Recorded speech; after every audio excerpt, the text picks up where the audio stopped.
इतिहास विषय के ऑनलाइन क्लास में आपका एक बार फिर से स्वागत है।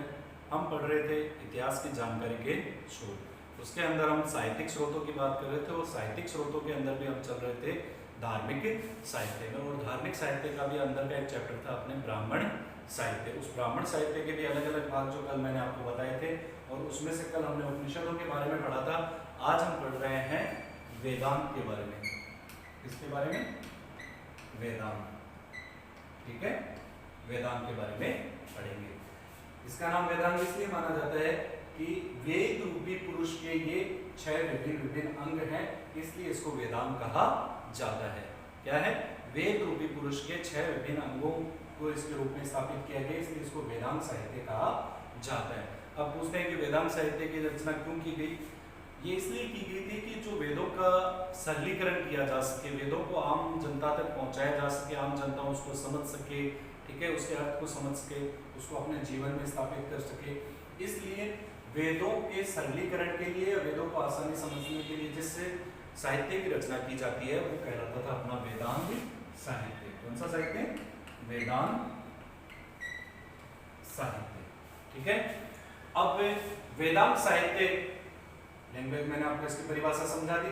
वेदों के सरलीकरण के लिए, वेदों को आसानी से समझने के लिए जिस साहित्य की रचना की जाती है उसको वेदांत साहित्य कहा जाता है।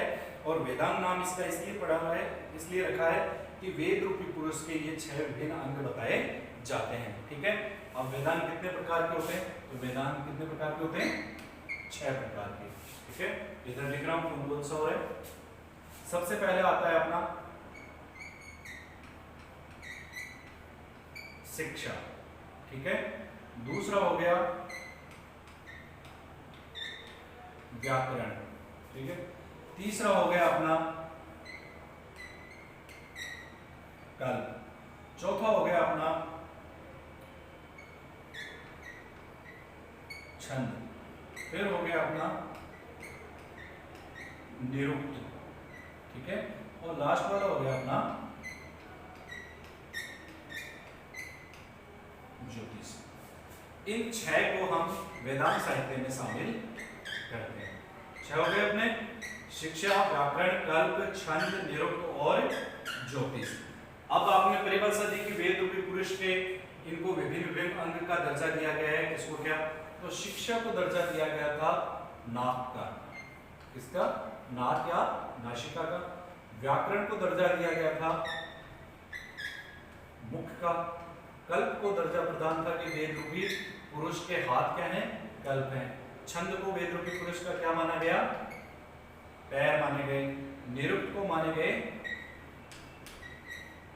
कान माने गए। और ज्योतिष, ज्योतिष को माना गया आंख। ज्योतिष को क्या माना गया था? आंख। ठीक है। ये दर्जा दिया गया है कि वेद रूपी पुरुष शिक्षक है, वेद रूपी पुरुष की नाक है। व्याकरण क्या है? मुख है। कल्प क्या है? हाथ है। और छंद पैर है। निरुक्त क्या हो गया? कान हो गया। ज्योतिष क्या होगी? आंख होगी। ठीक है। तो ये वेद रूपी पुरुष के ये विभिन्न अंग दिए गए, इसलिए इसका नाम वेदांत साहित्य रखा गया था। ठीक है। अब हम इसके बारे में थोड़ा और देख लेते हैं, इसमें क्या क्या है। शिक्षा के अंदर क्या दिया गया है? शिक्षा के अंदर क्या दिया गया है कि वेदों की जो भाषा है, ठीक है, वेदों की भाषा को समझने के लिए या वेदों को समझने के लिए इसकी रचना की गई थी। इसकी रचना वेदों को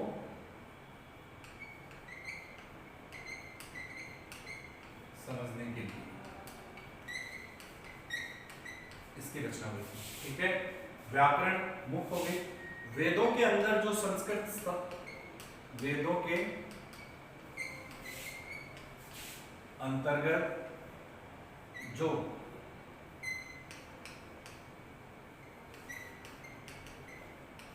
संस्कृत भाषा का प्रयोग किया गया है उसको आसानी से समझने के लिए व्याकरण की, इस व्याकरण नामक अंग की रचना की गई थी। कल्प में हो गया, कल्प के अंदर जो वैदिक कालीन, कल्प के अंदर क्या आ जाएंगे? वैदिक कालीन याज्ञिक कर्मकांड, याज्ञिक कर्मकांडों का उल्लेख है।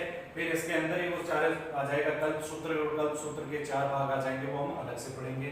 ठीक है, छंद के अंदर वेदों के अंदर जो मंत्रों का प्रयोग किया गया है, कौन से मंत्र के अंदर कौन सा छंद आएगा, उस छंदों के बारे में बताया गया कि कौन से मंत्र में कौन से छंदों का प्रयोग हुआ है। वो किससे पता चलेगा? छंद से। ठीक है, निरुक्त, निरुक्त के अंदर क्या था, जो वैदिक कालीन जो वेदों के जो कठिन शब्द थे उनके लिए एक अलग से ग्रंथ की स्थापना की गई थी, निघंटु। ठीक है, निघंटु नामक एक ग्रंथ की स्थापना की गई थी, और इसके अंदर जो कठिन शब्द दिए गए थे उन कठिन शब्दों को वापस सरल किया था निरुक्त के अंदर। इसके अंदर निरुक्त के अंदर वैदिक कालीन जो कठिन शब्दावली थी उसको निघंटु नामक ग्रंथ में संकलित करके और उन कठिन शब्दों को पुनः सरल बनाने के लिए जिसकी रचना की गई थी वो निरुक्त की गई थी। ज्योतिष, ज्योतिष का हम देखते हैं ग्रह नक्षत्रों के ज्ञान के लिए, ग्रह नक्षत्रों के ज्ञान के लिए ज्योतिष की आवश्यकता हुई। तो ये 6 प्रकार के थे, इनकी रचना किस लिए की गई थी वो भी मैंने आपको बता दिया। अब इनमें से कुछ के पता चल जाते हैं कि किसकी स्थापना किसने की, किसका कौन सा प्रमुख ग्रंथ है, तो वो भी हम देख लेते हैं। ठीक है, एक बार फिर से शिक्षा, वेदों को समझने के लिए, वेदों की भाषा को समझने के लिए जिसकी रचना की गई वो शिक्षा थी। ठीक है, व्याकरण, वेदों के अंदर जो संस्कृत भाषा का प्रयोग किया गया है उसको आसानी से समझने के लिए इस व्याकरण नामक ग्रंथ की स्थापना की गई थी। कल्प, कल्प का होता है वैदिक कालीन यज्ञिक कर्मकांडों का उल्लेख किया गया है, इसके अंदर सूत्र साहित्य आता है। ठीक है, इसको कल्प सूत्र भी कह सकते हैं, इसके अंदर सूत्र साहित्य आता है, सूत्र के अंदर 4 आते हैं, वो हम अगले भाग में देख लेंगे। ठीक है, फिर आता है अपना छंद, कि वेदों के अंदर कौन से छंद का सर्वाधिक प्रयोग हुआ है, कौन से मंत्र में किस छंद का प्रयोग होता है, वो सारा छंद साहित्य में इस छंद के अंदर दिया गया है। इसके अंदर गायत्री आ जाएगा, उष्णिक आ जाएगा, वष्टिक छंद आ जाएगा, इन सारे छंदों के बारे में बताया जाएगा। निरुक्त, निरुक्त का अर्थ होता है कि जो वैदिक काल की जो कठिन शब्दावली थी उसको निघंटु नामक एक ग्रंथ के अंदर संकलित किया गया था। उस निघंटु के अंदर जो कठिन शब्द थे उनको वापस सरल भाषा में कैसे प्रयुक्त किया जा सके, उसके लिए निरुक्त की स्थापना की गई थी। अंतिम आ जाता है अपना ज्योतिष। ज्योतिष का अर्थ होता है ग्रह नक्षत्रों के ज्ञान के लिए इसकी स्थापना की गई थी, ताकि किस समय में हमें यज्ञ करना है, किस समय में हमें ये जो अनुष्ठान करने हैं, इन पर कोई बुरा प्रभाव तो नहीं पड़ने वाला है, इन सब की जानकारी के लिए ज्योतिष की रचना की गई थी। ठीक है, अब इनके एक दो चीजें और देख लेते हैं, इसको साफ कर रहा हूं। देखो, जैसे शिक्षा पर, इस शिक्षा के लिए सबसे प्राचीन ग्रंथ लिखा था वामजय गौतम ने। किसने? वामजय गौतम नामक ऋषि थे, उन्होंने एक ग्रंथ लिखा था प्रतिशाख्य, प्रतिशाख्य नामक, यह शिक्षा पर रचित सबसे प्राचीन ग्रंथ माना जाता है। ठीक है, व्याकरण पर माना जाता है पाणिनि, जानते हो पाणिनि ने ग्रंथ लिखा था अष्टाध्यायी। ठीक है, व्याकरण पर आधारित सबसे प्राचीन ग्रंथ पाणिनि का अष्टाध्यायी माना जाता है। बाद में इस पर चलकर पतंजलि ने महाभाष्य लिखा था। ठीक है, अब आ जाता है कल इसके अंदर वो सारे सूत्र साहित्य आएंगे, वो हम अलग जो ये टॉपिक खत्म होने के बाद में देखेंगे। छंद, ठीक है, छंद पर पिंगल मुनि ने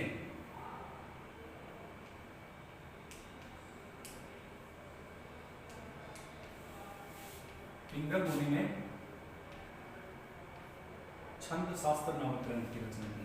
इसकी छंद शास्त्र नामक प्राचीन ग्रंथ की रचना की। निरुक्त, निरुक्त का मतलब इसकी रचना की थी यास्क ने। इसने की थी यास्क मुनि ने इसकी रचना की थी। और ज्योतिष क्या आ जाएगा? लगध मुनि। लगध मुनि नाम के व्यक्ति थे, उन्होंने ज्योतिष शास्त्र तो ये अपने इनके मान लिए जाते हैं। जैसे शिक्षा का वामजय गौतम हो गया, प्रतिशाख्य इसका प्राचीन ग्रंथ माना जाता है। व्याकरण पर आधारित प्राचीन ग्रंथ अष्टाध्यायी जिसकी रचना पाणिनि ने की थी। छंद पर पिंगल मुनि ने किया था, छंद शास्त्र हो गया। निरुक्त की रचना यास्क को मानी जाती है और ज्योतिष का लगध मुनि को माना जाता है। तो ये इसका कुछ हो गया, डिवाइड हो गया। ठीक है, तो ज्यादातर इसमें ये पूछे जाते हैं क्वेश्चन इतना ही पूछता है, या तो आपसे ये पूछ लिया जाता है कि किसको कौन सा अंग माना गया है, ठीक है, ये किसकी रचना किसने की है। ज्यादा हार्ड जाएगा तो ये रचना का पूछ लेंगे, या फिर इतना पूछा जाता है कि वेदांत वेदांत साहित्य में शामिल नहीं है या है, ठीक है, इसके बारे में पूछा जाता है। तो हमें ये 6 याद रखने होंगे, और किसको कौन सा क्या माना गया, नाक किसको माना गया, मुख किसको माना गया, पैर किसको माना गया, इसके बारे में हम, ठीक है, याद रखना पड़ेगा। बस इतना सही होता है अपना वेदांत साहित्य, ठीक है। अब वेदांत साहित्य से एक दो क्वेश्चन और बन जाते हैं। एक क्वेश्चन काफी बार पूछा जाता है, हम अमूमन ध्यान नहीं दे पाते हैं ऐसे क्वेश्चन का। वेदांत साहित्य के अंदर काफी बार पूछा जाता है, ठीक है। ये क्वेश्चन होता है, वेदों का अंग नहीं है, वेदों के अंग नहीं है। इसके अंदर आपको ऑप्शन मिलेंगे उपनिषद, ठीक है, आरण्यक। तीसरा आपको ऑप्शन दिया जा सकता है इसके अंदर उपनिषद हो गया, आरण्यक हो गया, और ब्राह्मण ग्रंथ हो गए, और चौथा दे दिया वेदांत, चौथा दे दिया वेदांत, ठीक है। तो इसमें काफी लोग कंफ्यूज हो जाते हैं और वेदांत को मान लेते हैं कि यार इसमें तो दे रखा है वेदांत मतलब वेदों के अंग, तो ये तो इसका अंग हो गई, लेकिन ये नहीं है, ये वेदों का अंग नहीं है। वेदों के अंग के अंदर ये आएंगे वेद, ब्राह्मण ग्रंथ, आरण्यक और उपनिषद। उपनिषदों के लिए टिपिकल वाली क्लास में बताया था मैंने, उपनिषदों के लिए प्रयोग किया जाता है वेदांत, क्योंकि वेदों का अंतिम भाग क्या माना जाता है, उपनिषद माना जाता है, इसलिए इसको वेदों का अंत मतलब वेदांत माना जाता है, ठीक है। ये बहुत बार क्वेश्चन आता है, वेदों का अंग नहीं है, इसमें वेदांत ही होगा, ये वेदों का अंग नहीं होता। इसलिए वेदांत इसलिए कहा जाता है कि वेद रूपी पुरुष के ये 6 अंग बताए गए हैं इसमें, इसलिए इसको वेदांत कहा जाता है, ठीक है। ये अपना हो गया पूरा। अब हमने जो तीसरा वाला, अभी हमने तीसरा देखा था, इसमें कल्प, क्या देखा था, कल्प, ठीक है। उसके मैंने कहा था अलग से पढ़ेंगे इसको। वेदांत साहित्य का एक भाग होता है कल्प, ठीक है। इस कल्प के अंदर याज्ञिक कर्मकांडों का उल्लेख है। किसका उल्लेख है, याज्ञिक कर्मकांडों का इसके अंदर उल्लेख किया गया है। इसको अलग से एक नाम दे सकते हैं, कल्प सूत्र। क्या नाम दे सकते हैं, कल्प सूत्र, ठीक है। इस कल्प सूत्र के अंदर अलग अलग भाग दिए गए हैं, जैसे धर्म सूत्र आ गए, ठीक है। दूसरा आ गया इसमें श्रोत सूत्र, तीसरा आ गया इसमें ग्रह सूत्र, और चौथा आ जाएगा इसमें शुल्क, ठीक है। ये आ गया इसमें। अब धर्म सूत्र, ठीक है, सबसे पहले ले लेते हैं धर्म सूत्र। धर्म सूत्र के अंदर क्या है, जो समाज में रहने वाले व्यक्तियों के लिए जो कानून है, नियम है, उनका संकलन सूत्र शैली के अंदर जहाँ प्रयुक्त किया गया है वो कौन सा कहलाएगा, धर्म सूत्र, ठीक है। समाज में रहने वाले लोगों के लिए जो प्रयुक्त किए जाते हैं नियम, कानून, कायदे, उनके लिए कौन सा प्रयुक्त होता है, वो सूत्र शैली में जहाँ पर प्रयुक्त है उसको कहा जाता है धर्म सूत्र, ठीक है। ये आ जाता है श्रोत सूत्र, कि व्यक्तियों को किस प्रकार के कर्मकांड अपनाने हैं, ठीक है, किस प्रकार के उसको या कि कर्मकांड करने हैं, उसके लिए क्या निर्धारण किया गया, उसका सारा श्रेय होता है किसके अंदर निर्धारित किए जाते हैं, श्रोत सूत्र में। एक चीज और आपसे काफी बार क्वेश्चन पूछा जाता है कि स्मृति ग्रंथों का प्रारंभ किससे माना जाता है। स्मृति ग्रंथ जैसे मनुस्मृति होगी, बृहस्पति स्मृति होगी, नारद स्मृति होगी, उनका प्रारंभ या उनका मूल स्थान कहाँ से माना जाता है, धर्म सूत्र से ही उनका स्थान माना जाता है, ठीक है। फिर आगे ग्रह सूत्र। ग्रह सूत्र के अंदर हमें संस्कारों का उल्लेख मिलेगा, किसका मिलेगा, संस्कारों का उल्लेख मिलेगा, ठीक है। इसके अंदर परिवार के अंदर रहने वाले लोगों को किस प्रकार के कर्मकांडों का प्रयोग करना है, वो सारी चीजें हमें ग्रह सूत्र में मिलेगी। और ये आ जाता है लास्ट वाला शुल्क सूत्र। इसके अंदर बताया जाता है कि यज्ञ की जो वेदिकाएं हैं वो कैसे बनेगी। शुल्क का अर्थ क्या होता है, पहले तो ये देख लो, शुल्क का अर्थ होता है रस्सी। क्या होता है, रस्सी, ठीक है। एक नाप की एक रस्सी होती है, उससे नापा जाता है कि वेद करने के लिए जो वेदिका बनाई जाती है वो वेदिका कैसे बनेगी, उसका नाप क्या होगा, ठीक है, उसकी ऊंचाई कितनी होगी, ये सारी चीजें इसके अंदर बताई गई है शुल्क सूत्र के अंदर। इसलिए शुल्क सूत्र को हमारी जो भारत की प्राचीन ज्यामिति है, ठीक है, उस ज्यामिति की शुरुआत में किससे मानी जाती है?